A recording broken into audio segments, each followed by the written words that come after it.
కండువా వేసుకోలేదని, రాజీనామా చేయలేదని ఏ వాలంటీర్ దగ్గర నుంచి రిపోర్ట్ వస్తే ఆ వాలంటీర్ 5వ తారీఖు నుంచి ఉండడు.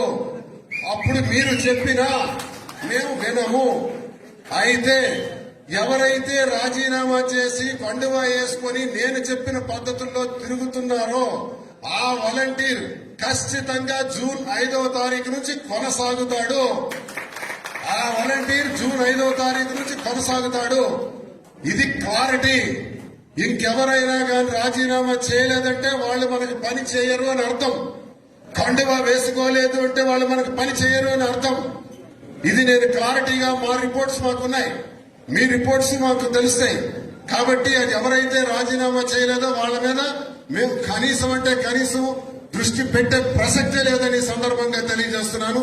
అదొకటి మెయింటైన్ చేయాలి ఇమీడియట్ గా. ఈ రోజుకే ఇంకా బ్యాలెన్స్ వాలంటీర్లు ఎవరైతే ఉన్నారో ఈ రోజే రాజీనామా చేయండి. లేదా రేపు 3వ తారీఖు నాటికి ఇంకా ఏ వాలంటీర్ అయినా కానీ రాజీనామా చేయలేదని మాకు తెలిస్తే మాకు అక్కర్లేదు వాలంటీర్, వాళ్ళతో పని కూడా లేదు. ఇంకొకటి వస్తాడు, అదే ప్లేస్ లో మరొకటి వస్తాడు, పెట్టుకోండి. ఈ 10 రోజులు పనిచేయమనండి.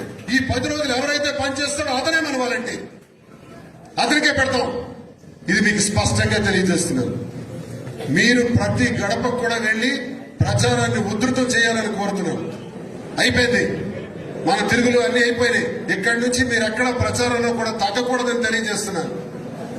పోలింగ్ నాడు కూడా మళ్లీ మనం సమావేశం ఇంత విస్తృతంగా పెట్టుకోవడానికి అవకాశం ఉండకపోవచ్చు. 13వ తారీఖు ఉదయం 7 గంటలకల్లా మనకి పోలింగ్ స్టార్ట్ అవుతుంది. 7 నుంచి 6